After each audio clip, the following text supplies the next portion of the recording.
Today's Bible English, Samuel chapter 4, verse 8. Who can save us from this mighty God of Israel? They are the same God who destroyed the Egyptian with plague when Israel was in the wilderness. Fight as you never have before, Palestine. If you don't, we will become the Hebrews' slaves just as they have been ours. So the Palestinians fought desperately, and Israel was defeated again. The slaughter was great. 30,000 Israelite men died that day. The survivors turned and fled their tent. The Ark of God was captured, and Hophni and Phinehas, the two sons of Eli, were killed. The death of Eli. A man from the tribe of Benjamin ran from the battlefront and arrived at Shiloh later the same day. He had torn his clothes and put dust on his head to show his grief. Eli was waiting beside the road to hear the news of the battle, for his heart trembled for the safety of the ark of God. When the messenger arrived and told that had happened, an outcry resounded throughout the town. What is all the noise about? Eli asked. The messenger rushed over to Eli, who was 98 years old and blind. He said to Eli, I have just come from the battlefront. I was there this very day. What happened? Eli demanded. Israel had been defeated. The messenger replied, thousands of Israelite troops are dead on the battlefield. Your two sons, Hophni and Phinehas, was killed too, and the ark of God had been captured. When the messenger mentioned what had happened to the ark, Ali fell backward from his seat beside the gate. He broke his neck and died, for he who was old and was fat.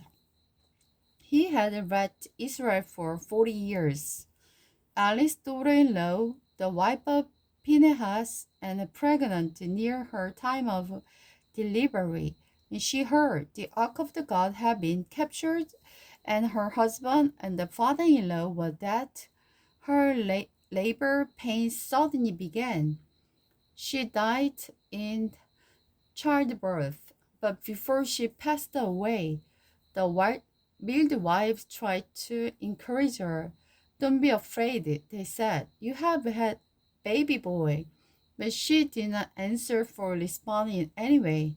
She named the child Ichabod. Where is the glory? Murmuring, Israel's glory is gone. She named him this because the ark of the God had been captured and because her husband and her father-in-law were dead. Then she said, the glory has departed from Israel, for the ark of God had been captured. The ark in Palestina. After the Palestinians captured the ark of God, they took it from the battleground at Abijah to the city of Ashdod. They carried the ark of God into the temple of the Dagon and placed it beside the idol of Dagon. But when the citizens of Ashdod went to see in the next morning, Dagon had fallen with his face to the ground in front of the ark of the Lord. So they set the idol up again. But the next morning, the same things happened. The idol had fallen face down before the ark of the Lord again. This time, his head and hands had broken off, were lying in the doorway. Only the trunk of his body was left intact. This is why this day neither the priest of Dagon nor anyone who enters the temple of the Dagon will step on its threshold. Then the root began to afflict the people of Abbot and the nearby village with the plague of the tumors. When the people realized that was happening, they cried out, "We can't keep the ark of God of Israel here any longer. He is against us. We will all be destroyed along with our god Dagon." So they called together the ruler of the 5 Philistine cities and asked, "What should we do with the ark of God of Israel?" The rulers discussed it and replied, "Move it to the city of Gath." So they moved the ark of the God of Israel to Gath.